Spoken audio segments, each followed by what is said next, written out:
Good morning, guys. It's Monday morning.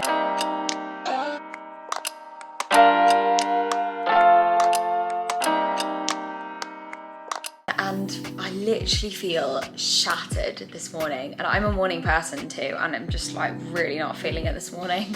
I had way more chilled weekend than I've had for the last few weekends, and I feel like I feel worse today. I don't know what it is, but I didn't have the best night's sleep. I kept waking up at 4 and being like, oh my god, it's time to start work, and I don't know why, because I don't have like a specific project that I'm like really stressed about. But anyway, we've got a podcast this morning as well, which literally just couldn't be worse timing for the mood that I'm in, but you know, we'll get through it. I feel like I'm gonna have to get some caffeine in first thing, which I also don't usually do. I try and save my caffeine here for when I need it in the afternoon, which probably also isn't that great, but you know, early afternoon sort of vibe. Yeah, I've got a podcast with one of my closest friends, Matt. If you've been around for a while, you probably know who he is, but Matt Pearson, amazing photographer, and one of mine, Elliot's closest friends, and he's working with, they're basically like gyms that are going to open hopefully, I think in a few different locations, but there's one open in Newcastle at the moment called Clubhouse, and I'm kind of doing a podcast on like social media and things like that, so that should be good. I do usually love filming things like that, but I just feel tired, if I'm being really honest with you. I feel very tired, and I'm just looking at it and just looking at my hair and thinking I should have used some dry shampoo before I started filming this, because when my hair needs a wash or my roots are really dark, so obviously my natural hair is really dark, and then the contrast is just, I'm just like not feeling it basically. I hope you all had a lovely weekend. I'm just thinking this is gonna go out on Thursday, so this is gonna seem a bit random when most of you will watch this. I thought we'd do another kind of vloggy video today because I loved the one that I filmed the other day, and I know you guys kind of loved it as well. So yeah, I thought I'd kind of take you along my day. We might film it over 2 days. We'll just have a general catch up and, you know, just chat about like healthy lifestyle kind of things, because that's like my focus at the moment, is just getting back on track with everything, leading a healthy lifestyle, getting in my gym sessions and being productive. Like nothing crazy, just good healthy habits.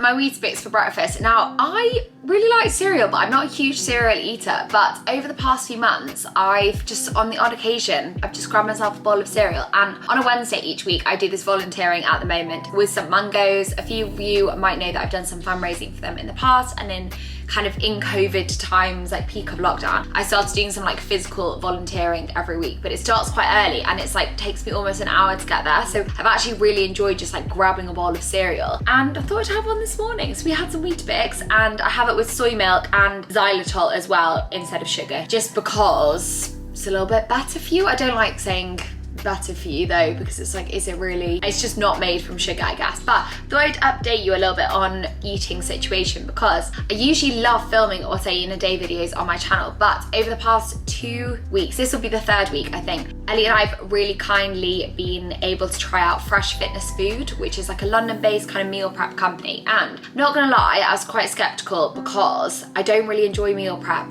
at all. I don't like kind of like bro meal, like fitness food things, which are like chicken, rice and veg sort of thing, like at all. I love eating a different thing every day. I love having like sauces and like, what else do you have on your food? Just like different things. I like fussy meals. I know that sounds weird, but like I'm not a basic kind of person with my food. Like I like it to be exciting, lots of different flavors or whatever. So I was like, do you know what? We'll try it out. We'll see how it is. I literally love it. It's so fab. It's honestly, every single meal I've had has been amazing. Everyone is really different. I will show you some of them today basically, but pretty much there are a few different options though. So I've gone for the option. So I've gone for the not breakfast option. So I have lunch, dinner and 2 snacks, and one of the snacks is a juice every day, which I absolutely love having because I just love the taste of like lots of fresh juices with vegetables and fruits and things like that. And then a snack as well. I've gone for a savory snack and and it's just been fabulous. So I make my own breakfast each day, but then everything else in the day is kind of sorted for me at the moment, and it saved us so much time. But it's one of those things, like, I don't think we'll carry it on for that long. But yeah, I will show you those meals when they come. That's kind of the reason that I haven't filmed any What's I Eat in a Day videos in the last few weeks, whereas I feel like they're usually my most filmed video. But yeah, I just feel like a bit of a cheat. Like, I could show you what I eat in a day, but I can't give you any like nice recipes or ideas or anything. I don't know, maybe you could take ideas from it. We'll see. But yeah, let me know if you do want to see a What's I Eat in a Day video anyway, because I could show you properly. But yeah, they've been delivered to our flat. Has a concierge just because it's like a high-rise apartment. They've been delivered there, so I'll go and pick them up probably on my way back from the post office. So we just got our kind of monthly order from the Bowel Collective, and I used to work with the Bowel Collective. It's a brand that I feel super passionately about. I feel like they're making like big waves in the sustainability kind of movement, and one of the things is that they're a very accessible brand. It's all based online, and I actually used to work with them, so a few of you might already be familiar with their products. By the way, this is not sponsored in any way, but I just thought I'd show you anyway. So I can't even remember what I'd ordered now. Oh, see, they changed some of their branding. So some of the laundry detergent, a fabric conditioner, another laundry detergent, because we seem to wash clothes since the gyms have been opened. We honestly have full washing baskets all the time, because I think it's just like added a whole extra like element to the washing. Some new washing up liquid, which we are almost out of, in a grapefruit scent. Grapefruit scent. An all-purpose like spray, disinfectant spray. What else did I get? Some bin bags, which we actually really need as well. And these are made with, they're compostable, made with plants. Amazing. And the order always comes, this one's a bit crushed today, always comes with an envelope. Pretty much how the Bowel Collective works is they send you these, you refill your bottles. I'll probably show you in a second anyway, because I do actually need to refill some of ours. And then when you finish with the sachet, and you've got like 3 or 4 sachets, you put them in this and send them back to them, and then they sterilize them and reuse them, which is amazing. So these will have been used on like a lot of people's orders before they've come to me. So yeah, really fabulous brand. I'll actually add a website link in the description box for you, just in case you do want to have a look at them.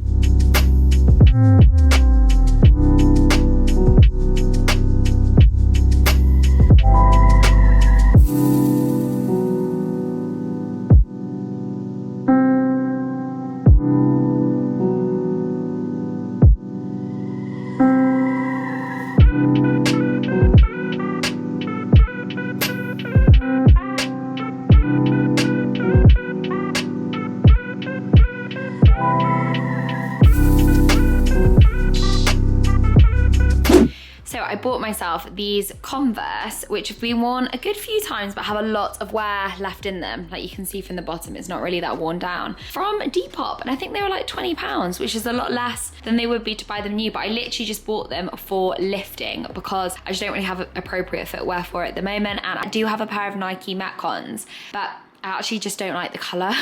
They're black, and I don't tend to wear black trainers in the gym, and I don't know why, I just feel like they make my feet look weird. So just wanted some flat soled shoes. So yeah, these should be great. So this is the gym outfit of the day. We've got the Converse on. They are so comfortable because they've been worn a good few times. I have really wide feet as well, and they just feel really, really comfortable.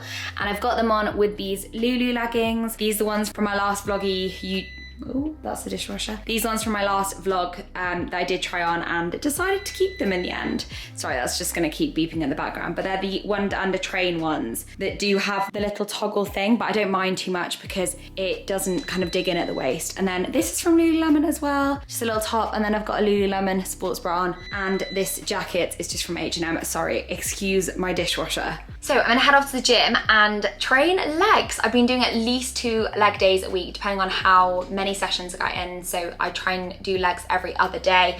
My leg sessions at the moment are a little bit different just because I can only really train my posterior chain. So that's, if you think about like down the back of your body, so like your glutes and hamstrings predominantly, because I do have my knee injury. So I can't do like squats, I can't do lunges. Basically, I can't do most exercises. But what it has done is really just let me look into how I want to be training my legs with the limited exercises that I can do. So one of my big focuses at the moment is trying to get some shape back in my glutes. I've really lost that over the last 1.5 years of being injured. Just because I've had such a long time not training legs, I feel like it's really shown in the shape shape of my legs and especially in the shape of my glutes. So yeah, that's one of my focuses. So the exercises that I have put together, I'm gonna do today as a workout, which I'm gonna film for you. Bradley's gonna come to the gym. He's Elliot's best friend and help me film this for you guys. But I pretty much put together exercises that really targets the glutes and don't target as many of the other muscles in your legs, if that makes sense. Obviously, each exercise is different and they're gonna be exercises that do target, you know, different things. For example, I know I'm gonna include hip thrust. Hip thrust for me, I'm like a glute dominant hip thruster. Really feel it in my glutes and not too much in my quads. It's one of the exercises I'm actually surprised that I can still do with my knee injury. It just doesn't really affect my knee too much, although I can't go really heavy on it just in case. But if you are someone who hip thrusts and you don't mainly feel it in your glutes, it won't necessarily be the right exercise for you. In my opinion, if you're looking for exercises that really target the glutes and don't target the rest of your legs so much, then these are some really good ones. So yeah, I thought I'd put them together for you, but they are pretty much how I train my legs at the moment anyway, and the way I kind of structure the workout is usually based off my Accomplished Reboot gym guide, because that's what I follow for everything else. It's just obviously a lot of the exercises in there I actually can't physically do at the moment, so had to experiment a little bit more with it. But yeah, thought we'd take you along and show you a few of them. So first up, we've got barbell hip thrusts. I always add these in at the start of my session. I really feel it in my glutes, but not everybody does. Also, I love adding a band to this one for a bit of extra resistance. Barbell glute bridges is another one of my favorite exercises. I love that you can pack on the weight on this one as well, so I always get it in at the start of my sessions.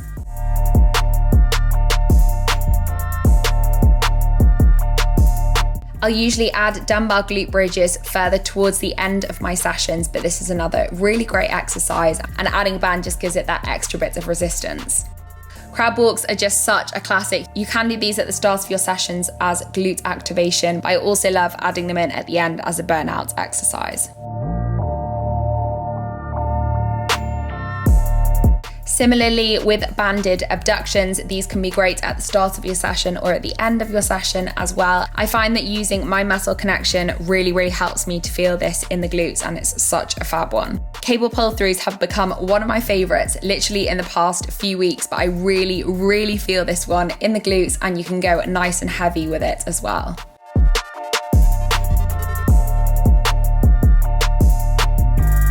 Fun fact, I actually never used to like cable kickbacks because I hadn't quite got my positioning right, so do play around with it and don't be afraid of having your body more upright. Just do what works for you. I find hip external rotations really tough. They're such a great single leg exercise and honestly get me sweating so much.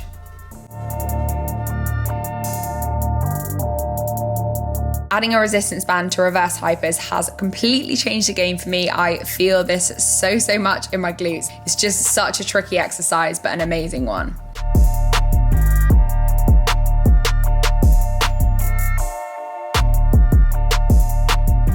So it's actually the next day now, and I just completely forgot to pick up the camera again and chat to you guys when I'd got out the gym. So I know I did a voiceover over those clips. Well, I'm about to film the voiceover to go over those clips, so it will be there.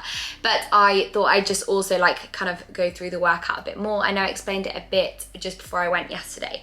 But pretty much those are kind of like my staple exercises that I'm focusing on in the gym at the moment. They make up a really good workout, so you could do 4 sets of each, or start off, 3 sets of each, or start off with sort of 4 sets at the beginning and go to 3 sets later on. So they would work really well together in a workout. You don't have to perform them all together though. You can pick and choose some of those and add them into your sessions. But like I said, really growing, kind of shaping my glutes more than anything, but that will come with growth, is my main focus at the moment in terms of like a physical goal. It's actually never a focus that I've had, but I know I mentioned yesterday, I just feel like my lower body has changed shape. I'm not feeling as like toned as some people like to call it in that area, and there's definitely things that I can do about it, and I'm really enjoying working on it as well. I think there's absolutely no problem with having an aesthetic goal as long as you have got it for the right reasons and you aren't just trying to achieve that goal because you feel like you should. Just make sure it's kind of really coming from within. So yeah, those exercises are all really fabulous. If you are a beginner, you can definitely start off with the resistance bands. Also, I will link my resistance bands that I was using in that video because I know I used the medium one, I think, throughout that video. I'll link in the description box if you do fancy getting your hands on them. But yeah, if you are a beginner, I would definitely suggest starting with the resistance band exercise exercises, and also using dumbbells as well if you do have access to them. You can do the hip thrusts and glute bridges. It's such a tricky exercise, but you definitely will feel the burn. Familiarize yourself with the exercise by using a dumbbell, and then you can move on to kind of using a barbell, using the cables or whatever. And then if you are slightly more intermediate to advanced, definitely suggest starting off your workout with some really heavy sets of the hip thrusts and glute bridges before you get into the rest of your exercises. I like to think of the hip thrusts and glute bridges to me as my kind of compound exercises that I do at the start of my sessions, really pour all my energy into them. Then the rest of those exercises kind of come in towards the middle and the end of my session as more like accessory movements, but they are still super valuable. But yeah, my kind of non-negotiables at the moment are hip thrusts and glute bridges, and I'm really enjoying doing them as well. In terms of how often I'm doing those as well, because I do think it's important to talk about, I'm trying to train legs at least twice a week, but more often than not, over the past few weeks, I've been doing it 3 times a week just because I have felt like I've been able to be honest. Like sometimes I've had to leave 2 days to recover in between. You really just need to really base it off how your muscles are feeling. Like you'll know whether you're ready to go and do another leg session again. And if you're not, obviously just take an extra rest day, do something else at the gym. Yeah, I would say I've been doing that 2 to 3 times a week, and I'm trying to aim for 3. So I hope that helps some of you guys out. Do let me know if you've got any questions on this, because I know this is more like nitty gritty kind of fitness than I usually go. I do really enjoy speaking about stuff like this. I'm really passionate about it and spend quite a lot of time researching it. So yeah, let me know if you have any other things that you want me to speak about in future vlogs or videos or whatever. And yes, I will wrap this up here. Just realized I forgot to show you my Fresh Fitness food order, but I'll probably show you that in my next video instead. But yeah, thanks so much for watching. Please subscribe if you do want to stick around. I really appreciate it. I love seeing our little community grow on here, and it's so exciting looking through the comment section and seeing some of your little comments. So yeah, I do really appreciate it. Thanks so much for watching, and I'll see you in my next video.